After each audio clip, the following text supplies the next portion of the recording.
이제 홍수가 시작이 되고 방주에 올라탄 노아의 가족은 지면의 모든 생물을 쓸어버리는 하나님의 심판에서 구원함을 받았습니다.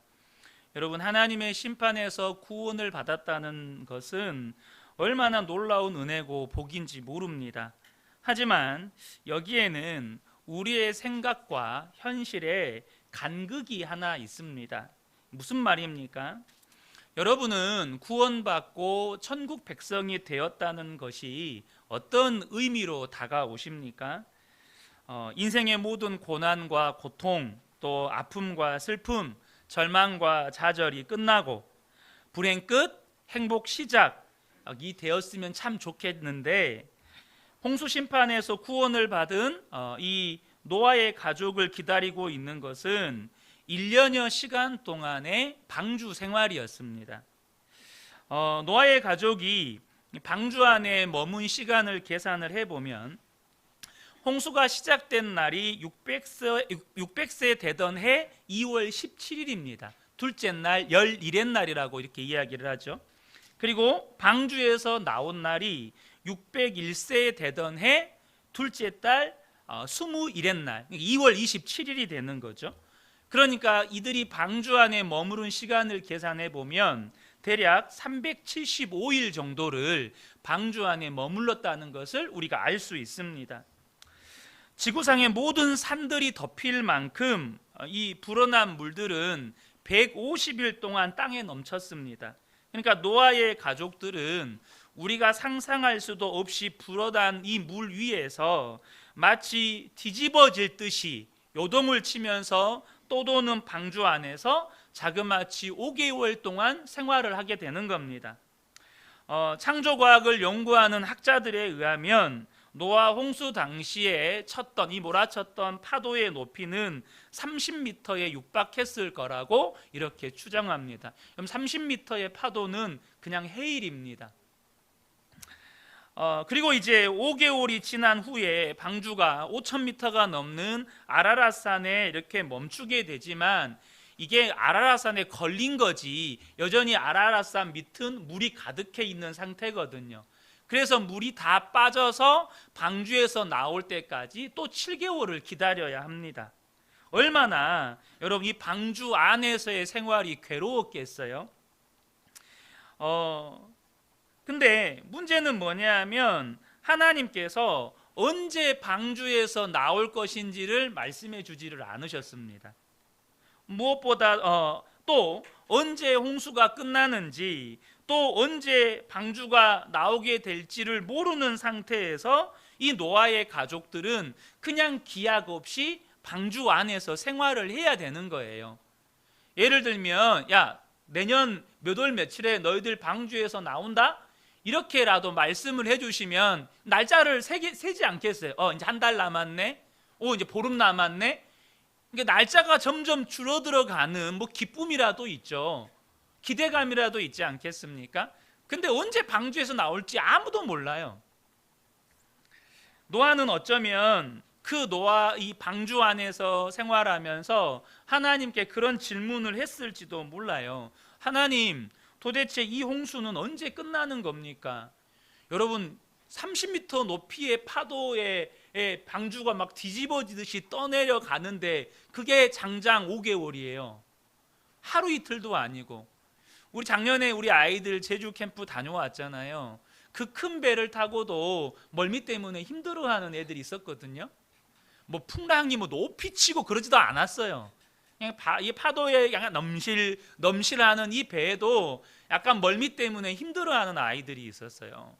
근데 여러분 이 방주는 상상하지 못하는 여러분 그 높은 파도에서 막 이리 비틀 저리 비틀 그러고 있는 거예요. 도대체 방주에서 언제 나갈 수 있는 겁니까? 하나님 너무 힘들어서 못 견디겠습니다. 이제 그만 내리고 싶습니다. 근데 아무 말씀이 없으세요. 하나님 왜 말씀이 없으십니까? 혹시 우리를 잊으신 겁니까? 여러분 우리가 상상을 해보면 수많은 질문들을 이 노아가 하나님께 드릴 수 있는 거죠. 여러분 이것이 예수를 믿고 하나님의 자녀가 되어서 구원의 방주에 오른 인생과도 같습니다. 예수 믿고 천국 백성이 되었다고 해서 우리의 삶에서 고난이 사라지거나 아픔이나 슬픔에서 해방되거나 혹은 좌절과 절망이 없어지는 게 아니라는 거예요. 도리어 성경은 예수를 믿기 때문에 예수를 믿는 우리가 세상에서 미움을 받게 될 것이라고 말씀하셨습니다. 요한복음 15장 19절을 보면 너희가 세상에 속하였으면 세상이 자기의 것을 사랑할 것이나 너희는 세상에 속한 자가 아니요 도리어 내가 너희를 세상에서 택하였기 때문에 세상이 너희를 미워하느니라. 예수 믿기 때문에 세상에서 오히려 미움받는데요. 방주는 오늘날 교회라고도 말씀을 드렸죠. 많은 성도들이 예수를 믿고 교회 생활을 하게 되면 기대와 현실의 간극을 경험합니다. 은혜 받으려고 교회에 왔는데 교회 안에서 이 모양 저 모양의 갈등과 어려움을 겪고 도리어 시험에 드는 일이 생겨요. 천국 같아야 할 교회 생활이 무슨 속담처럼 바람 잘 날이 없는 것 같은 거예요. 정말 좋은 교회라는 소문을 듣고 일부러 찾아와서 등록을 했는데 이전에 교회에서 겪었던 일을 또 겪게 되거나 아니면 이전에 경험해보지 못한 정말 희한한 일들도 겪게 돼요. 여러분, 예수 믿고 구원받아서 천국 백성이 되었는데 도대체 이런 일들이 왜 일어나는 겁니까? 우리의 생각과 현실 가운데 왜 이런 간극이 있는 겁니까? 그것은 바로 마귀가 여전히 우리의 삶에 역사하고 있기 때문입니다. 베드로전서 5장 8절을 보면 근신하라 깨어라 너희 대적 마귀가 우는 사자같이 두루다니며 삼킬 자를 찾나니 라고 말씀합니다. 예수 믿고 구원받아서 방주에 올라탄 우리의 인생이 이렇습니다. 그래서 예수를 믿어도 불행 끝 행복 시작이 아닌 거예요. 도리어 예수 믿지 않았다면 겪지 않아도 되는 어려움이나 고난이나 아픔을 겪게 돼요. 그런데 오늘 본문이 우리에게 너무나도 중요한 사실을 알려줍니다. 1절을 보겠습니다. 하나님이 노아와 그와 함께 방주에 있는 모든 들짐승과 가축을 기억하사 하나님이 바람을 땅 위에 불게 하심에 물이 줄어들었고, 자, 뭐라고 말씀하시죠? 하나님이 기억하셨대요. 누구를 기억했어요? 노아와 그의 가족들과 방주에 있는 모든 짐승과 가축들을 하나님이 기억하고 계셨다는 것입니다. 여러분, 하나님이 기억하고 계셨다는 이 사실은 성도의 삶에 있어서 너무나도 중요한 의미를 가지고 있습니다. 하나님이 기억하셨다는 말이 무슨 뜻입니까? 그 말은 하나님의 마음과 생각 가운데 노아와 그의 가족들이 늘 자리하고 있었다는 거예요. 결코 하나님의 마음과 생각에서 노아와 그의 가족들을 놓쳐보신 적이 없었다는 것입니다. 우리가 예수를 믿기 때문에 여러 고난과 또 어려움과 아픔과 고통을 겪고 때로는 그것이 언제 끝날지도 모르는 상황에서 하나님이 나를 잊으셨나? 하나님이 도대체 지금 뭘 하시나? 하나님이 지금 주무시고 계시나? 이런 생각마저 들게 될지라도 우리는 항상 하나님의 마음과 생각 속에 기억되고 있다는 사실을 저와 여러분이 아셔야 합니다. 하나님이 잊지 않으신다는 거예요. 이사야 49장 14절 15절에 바벨론에 멸망받은 이스라엘 백성들이 이런 이야기를 해요. 오직 시온이 이르기를 여호와께서 나를 버리시며 주께서 나를 잊으셨다 하였거니와. 하나님이 우리를 버리시고 하나님이 우리를 잊으셨나? 멸망당하는 이스라엘 백성들의 입술 가운데서 이런 고백들이 나와요. 근데 하나님이 하시는 말씀이 뭐냐면 여인이 어찌 그 젖먹는 자식을 잊겠으며 자기 태에서 난 아들을 긍휼히 여기지 않겠느냐. 그들은 혹시 잊을지라도 나는 너를 잊지 아니할 것이라. 여러분, 한 번도 하나님이 여러분을 잊어보신 적이 없어요. 하나님이 나 잊으셨나? 어떻게 예수 믿는 나에게 이렇게 하실 수 있나?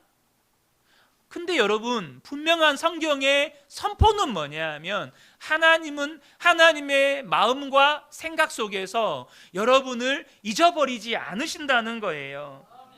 그러므로 저와 여러분이 어떤 처지와 형편에 있다 할지라도 하나님이 나를 기억하고 계신다, 이것을 여러분 붙잡으셔야 돼요. 하나님이 나를 잊지 않으셨다, 이것을 분명하게 믿으셔야 한다는 것입니다.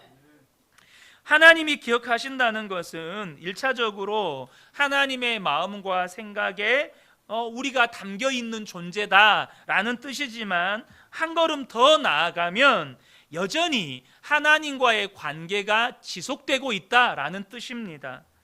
이스라엘 백성들이 애굽에서 바로에게 박해를 받기 시작할 때 고통 중에 하나님께 부르짖었습니다. 그때 하나님께서 뭐라고 말씀하시냐면 그들을 기억하셨다고 말씀하셔요. 출애굽기 2장 24절 25절에 보면 하나님이 그들의 고통 소리를 들으시고 하나님이 아브라함과 이삭과 야곱에게 세운 그의 언약을 기억하사 하나님이 이스라엘 자손을 돌보셨고 하나님이 그들을 기억하셨더라. 고통 중에 부르짖을 때 하나님께서 이스라엘 백성들을 기억하셨다는 거예요. 그런데 하나님이 기억하신다는 건 하나님과의 관계가 계속 지속되고 있다는 뜻입니다. 여기에 보시면, 이 출애굽기 2장에 보시면 하나님께서 아브라함과 이삭과 야곱을 여러분 언급하고 계세요. 그런데 이 아브라함과 이삭과 야곱을 언급하시는 이유가 뭘까요? 그 세 사람과 여전히 관계가 지속되고 있다는 뜻이에요. 여러분, 누가복음에 보면 거지 나사로와 부자가 죽어서 천국과 지옥에 간 이야기가 기록이 되어 있습니다. 예수님을 알지 못하고 예수님과 아무런 관계가 없는 부자가 죽어서 지옥에서 고통 중에 있는데 눈을 들어 보니까 나사로를 보게 됐어요. 그런데 여러분, 그 나사로가 어디에 있었죠? 아브라함의 품 안에 있었어요. 여러분 잘 보세요. 이스라엘 백성들이 애굽에서 고통 중에 부르짖었던 그때에 아브라함은 이미 죽은 사람이에요. 그죠? 또 부자 나사로와 거지 나사로의 때에도 아브라함은 이미 육체는 죽어서 없어요. 그런데 누가복음에 분명히 보면 아브라함이 어디에 있어요? 하나님 품 안에서 여전히 하나님과 관계하고 있었어요. 이 출애굽기에서 하나님께서 여전히 아브라함과 이삭과 야곱이라고 말씀하시는 이유는 뭐냐면 그들의 육체는 죽어서 땅에 묻혔을지 몰라도 그들의 영혼은 여전히 하나님과 관계하고 있는 거예요. 여러분, 저와 여러분이 기억하셔야 합니다. 하나님이 기억하고 있다, 이 말은 하나님과의 관계가 지속되고 있다, 이 뜻이에요. 하나님은 죽어버린 사람들을 기억하지 않으세요. 그래서 여러분, 하나님이 노아를 기억하셨다는 말은 무슨 뜻이죠? 노아가 그 방주 안에서 고통 속에 있지만, 고통 중에 있지만 여전히 하나님과 노아의 관계는 지속되고 있다, 이런 의미가 되는 것입니다.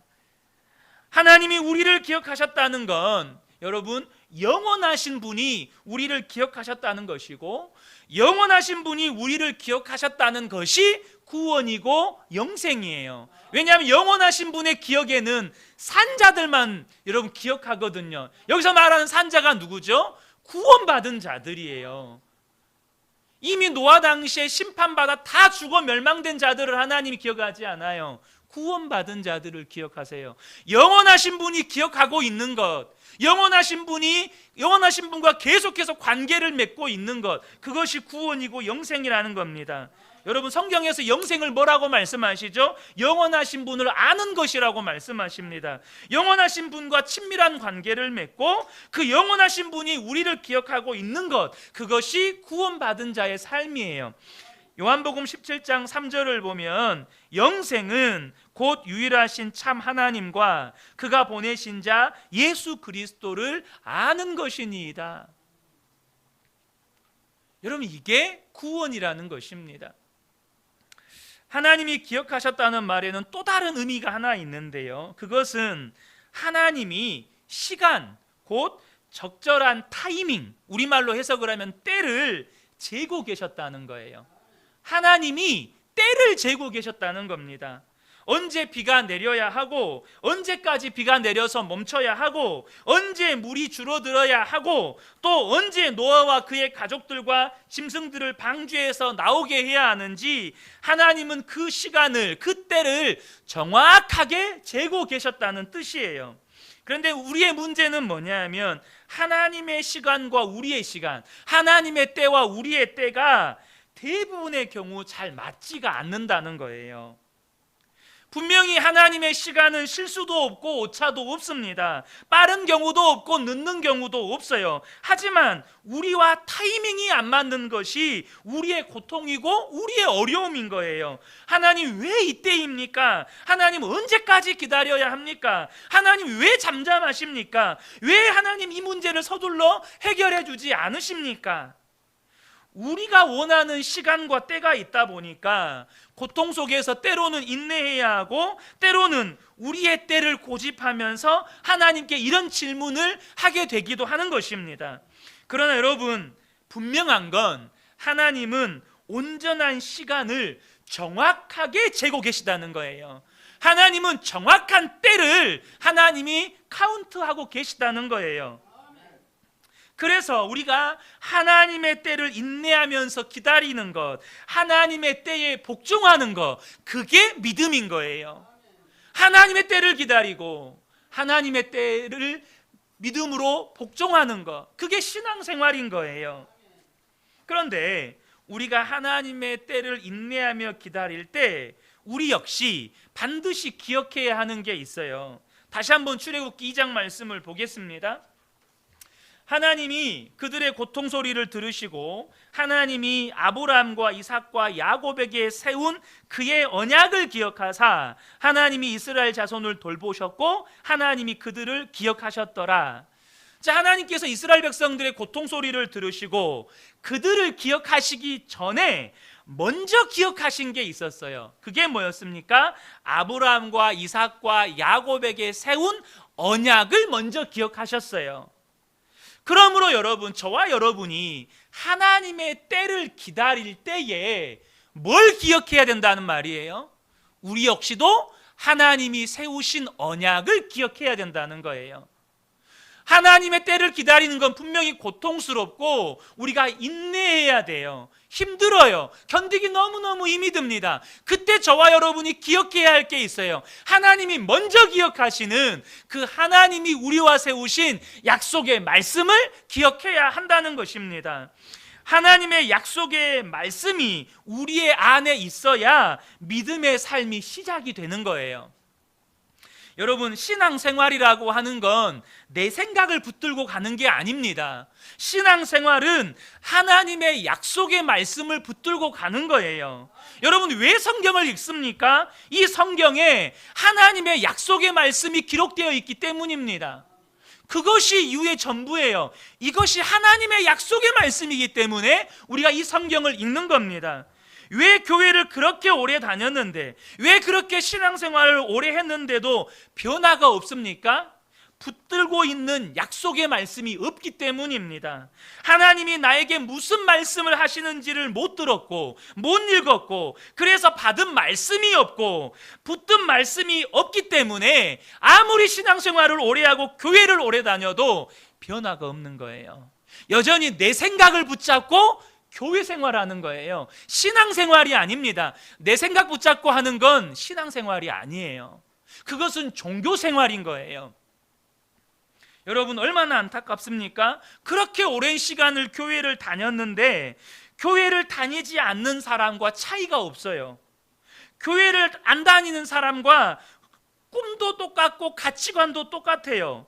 그러니 교회를 안 다니는 사람과 생각이나 말이나 행동이 똑같고 삶이 똑같아요. 그렇게 교회를 오래 다녔는데도 맨날 하는 이야기가 돈 이야기이고 성공 이야기이고 세상에서 복 받는 이야기예요. 여러분, 그거 예수 안 믿는 사람들도 맨날 하는 이야기라니까요. 어느 스님이 강의 중에 이런 이야기를 했습니다. 복을 비는 건 기도가 아니라 복을 비는 건 기도가 아니라 기복이다. 복을 비는 건 기도가 아니래요. 기복이래요.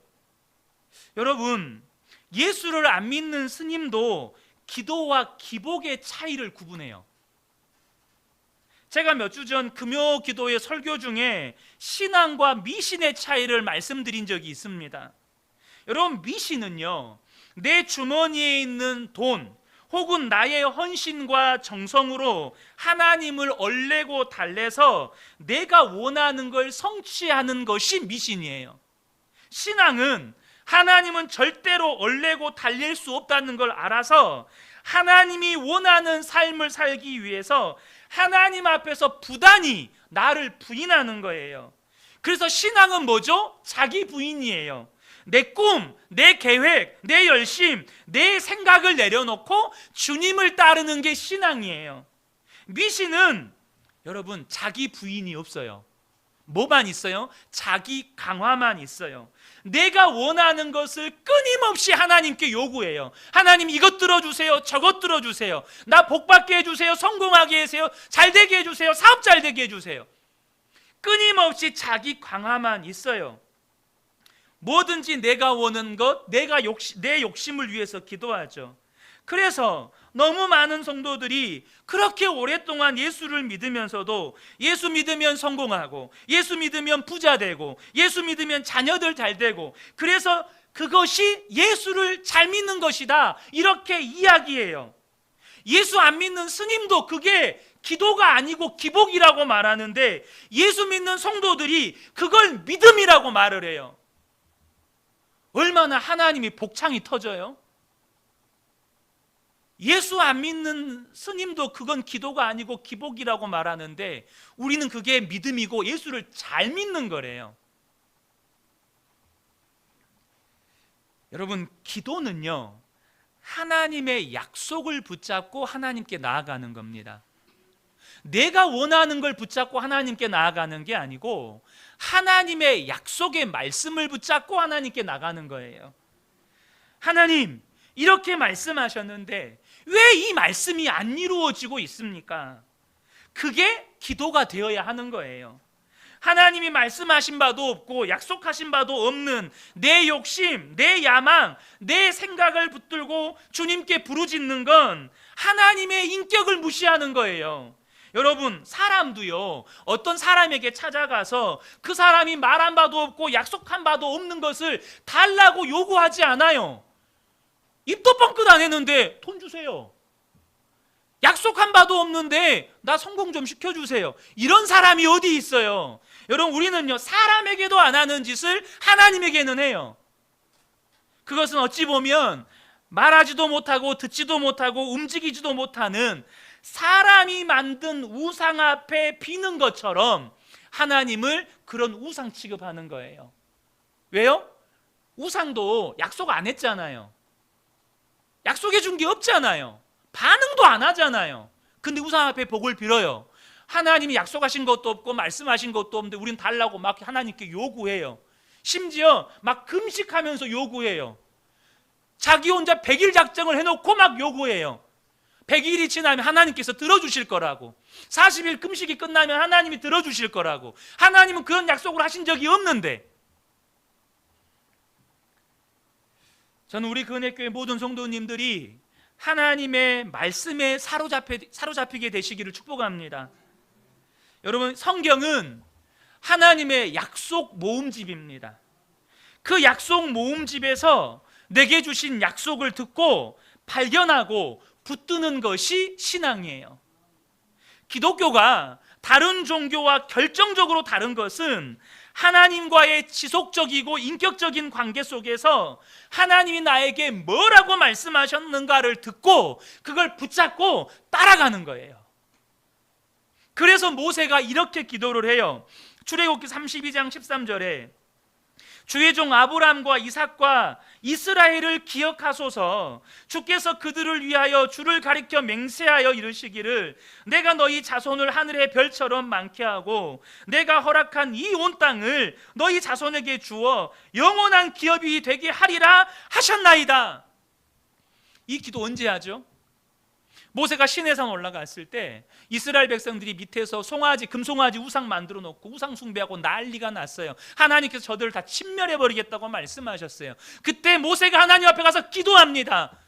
어떻게 기도합니까? 아브라함과 이삭과 야곱에게 주신 약속을 붙잡고 하나님 앞에 나아가는 겁니다. 하나님께서 아브라함과 이삭과 야곱에게 이런 약속을 주셨잖아요. 그 약속 기억하셔서 이제는 그 약속을 이루어 주십시오.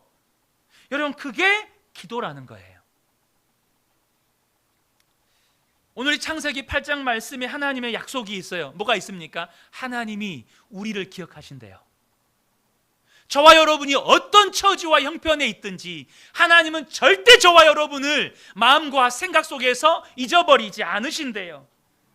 그러면 하나님이 우리를 기억하고 계신다는 그 약속을 우리도 기억하고 그 약속의 말씀을 붙들고 우리가 하나님 앞에 나아가 요구하는 거예요. 하나님, 나 기억하신다고 했잖아요. 하나님, 나 기억하신다고 했잖아요. 그렇게 하나님 앞에 나아가는 겁니다.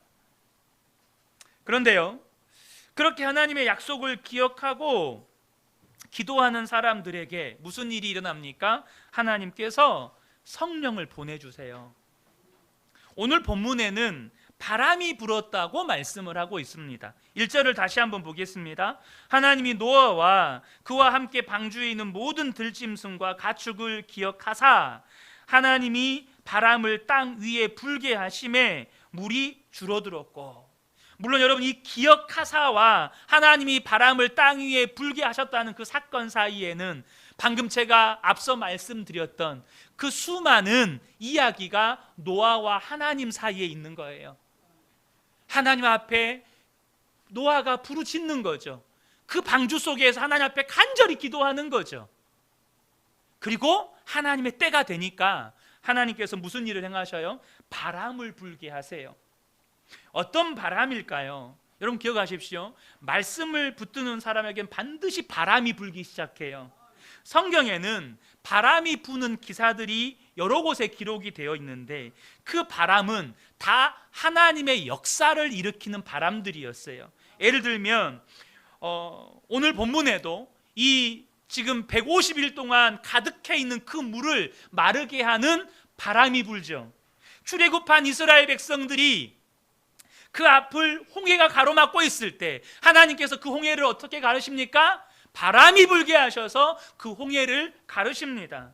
예수님께서 약속하신 성령을 기다리면서 기도하는 오순절 마가의 다락방에 이 150명의 성도들에게 그 강하고 급한 바람 같은 소리와 함께 성령이 임하십니다.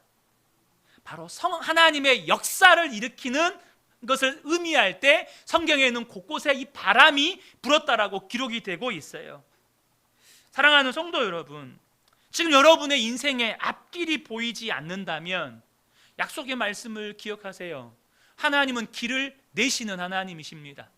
광야에 길을 내시고 사막에 강을 내시는 하나님이세요. 그 약속의 말씀을 붙잡고 기도할 때 여러분의 인생에 길이 보이지 않는 그 암담한 상황 가운데에서 길이 열리게 될 것을 믿으시기 바랍니다. 광야의 길을 내시고 사막에 강을 내시는 하나님, 내 인생에도 바람이 불게 해주십시오. 우리 가정에도 우리 교회에도 바람이 불게 해주십시오. 우리나라에도 성령의 바람이 불게 해주십시오. 저 북한 땅에도 주님 성령의 바람이 불게 해주십시오. 하나님의 약속의 말씀을 붙잡고 기도할 때 여러분 자신과 여러분의 가정과 우리 교회와 이 나라 이 민족 가운데 정말 살아나는 하나님의 역사가 일어나게 될 줄로 믿습니다. 약속을 붙잡고 기도해야 된다는 거예요. 하나님은 정확히 타이밍을 재고 계셨고 이제 기쁨의 샘과 하늘의 창문이 닫히고 비가 그칩니다. 그리고 이제 물이 물러가서 일곱째 달 11의 날, 그러니까 7월 17일이죠. 방주가 아라랏산에 머물게 돼요. 노아와 그 가족들이 150일 동안 물 위에서 하여튼 엄청난 고생은 다 했어요. 이제 눈앞에 막 산봉우리들이 보여요. 얼마나 내리고 싶겠어요. 그러지 않겠습니까? 얼마나 내리고 싶겠어요. 150일 동안 롤러코스터를 탔는데 사람 사는 거겠어요. 얼마나 내리고 싶겠어요. 근데 여러분, 방주는 하나님이 들어가라 할 때 들어가는 곳이고 나오라고 할 때 나오는 곳이에요. 내가 들어가고 싶다고 해서 들어갈 수 있거나 내가 나오고 싶다고 해서 나올 수 있는 곳이 아닙니다. 다시 말하면 아무리 힘들고 어려워도 고통스럽더라도 하나님이 나오라고 할 때까지 기다려야 돼요. 그런데 여기서 우리가 중요한 사실 하나를 놓치시면 안 됩니다. 뭡니까? 노아와 그의 가족들이 견딜 힘이 있어서 그 방주 안에서 1년이 넘는 시간을 기다릴 수 있었던 게 아닙니다. 하나님이 견딜 힘을 주셔서 그들이 견딘 거예요. 어렵고 힘든 상황이고 견디기 힘든 시간이었지만 하나님께서 감당할 수 있고 견딜 수 있는 힘과 능력을 주셨던 거예요. 이걸 놓치시면 안 된다는 겁니다. 사도 바울은 그걸 알았습니다. 그래서 이렇게 말합니다. 고린도전서 10장 13절에 사람이 감당할 시험 밖에는 너희가 당한 것이 없나니 오직 하나님은 미쁘사 너희가 감당하지 못할 시험 당함을 허락하지 아니하시고 시험 당할 즈음에 또한 피할 길을 내사 너희로 능히 감당하게 하시느니라. 여러분, 고난이 와서 지금 여러분의 앞길에 아무것도 보이는 것이 없지만 여러분, 피할 길이 있다는 것을 기억하시기 바랍니다. 주님이 견딜 힘을 주신다는 사실을 믿으시기 바랍니다. 아무리 힘들고 어려운 상황일지라도 하나님을 믿음으로 바라보는 사람은 하나님이 반드시 견딜 힘을 주시고 피할 길을 주셔요. 그런데 이 피할 길과 견딜 수 있는 힘의 핵심이 뭘까요? 여러분, 피할 수 있고 또 상황을 견딜 수 있는 힘의 핵심은 하나님이 어떤 신비한 능력을 주시는 게 아니에요. 그럼 뭘 말하는 걸까요? 바로 말씀을 주시고 약속을 주시는 거예요. 그 약속을 붙드는 것이 견디는 힘이에요. 그 말씀을 붙드는 것이 여러분 피할 길인 것입니다.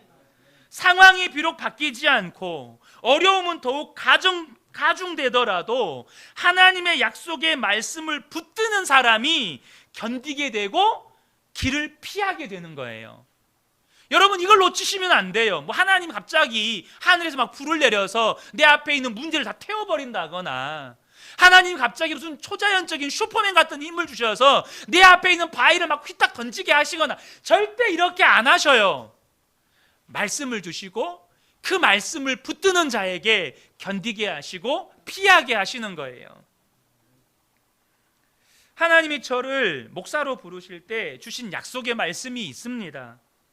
주의 종의 길을 걸어갈 때 정말 어렵고 힘들고 때로는 너무 고통스러워서 포기하고 싶은 마음이 불쑥불쑥 올라올 때가 많죠. 그때마다 제게 주신 약속의 말씀을 붙잡고 다시 일어서는 겁니다.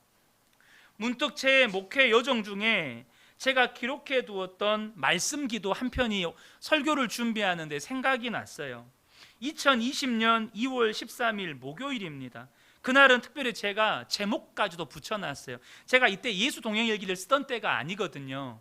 예수 동행일기를 쓰던 때가 아니고 그날 말씀을 읽고 묵상하면서 내게 주신 말씀을 붙잡고 기도한 내용들을 그냥 기록해 놨던 때였습니다. 근데 그날 제목이 사람이 전한 사탄의 말에 마음이 쉼이 괴로울 때, 이렇게 제목을 붙여놨어요.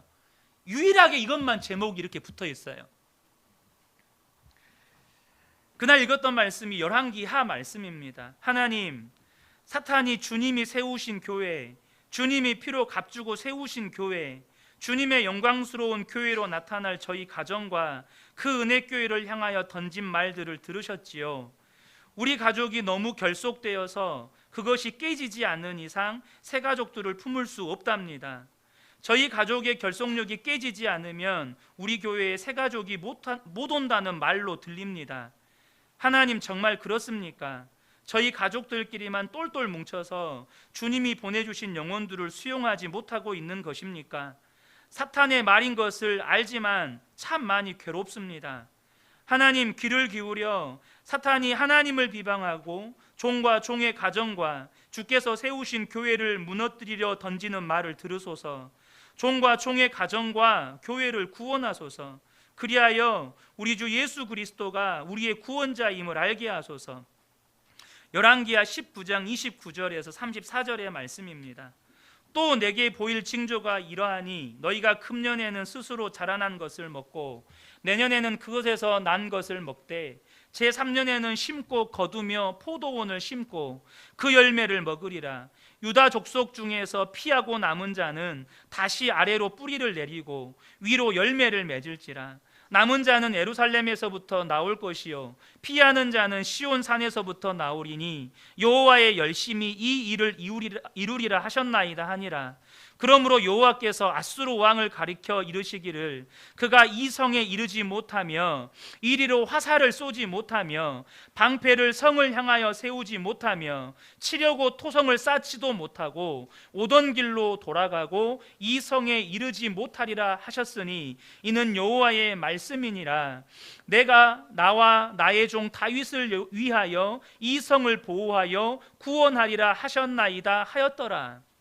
하나님께서 히스기야 왕에게 하신 이 말씀, 하나님의 종 다윗을 위하여 이 성을 보호하여 구원하시겠다는 이 말씀, 이제 제게 하신 말씀으로 받습니다. 종과 종의 가정과 그 은혜 교회를 예수 그리스도를 위하여 보호하시며 구원하옵소서. 여러분, 제가 목회를 하면서 정말 다양한 어려움과 고통에 직면할 때가 있습니다. 그런데 그때마다 저를 다시 일으킨 건 저에게 어떤 신비한 힘이 부어졌거나 어떤 초자연적인 역사가 내 앞에 나타났던 게 아니었습니다. 그날 하나님의 기록된 약속의 말씀이 제게 임하였고 저는 여전히 고통 중에 그 약속의 말씀을 붙잡고 때로는 눈물로 하나님 앞에 부르짖고 때로는 고통 중에 하나님께 신음하며 부르짖고 때로는 신음할 힘도 없어서 고통 중에 부르짖을 힘도 없어서 그냥 주님 이것만 외치고 하나님 앞에 머무르던 게 다였습니다. 그런데 그 하나님의 말씀이 나를 다시 일으키는 것입니다. 거듭 말씀을 드리지만 여러분이 이 시대의 노아입니다. 비록 여러분이 예수를 믿어 방주에 올랐는데 너무나도 힘들고 고통스러운 때가 많을 거예요. 그러나 하나님이 저와 여러분을 기억하신다는 이 말씀을 붙잡고 하나님 앞에 나아가 기도하는 우리 모든 성도님들의 삶에 성령의 바람이 불게 되기를 축복합니다. 길이 열리고 하나님의 역사가 일어나고 다시 일어서서 믿음의 걸음을 내딛는 우리 모든 복된 성도님들 되시기를 예수님의 이름으로 축복합니다. 아멘.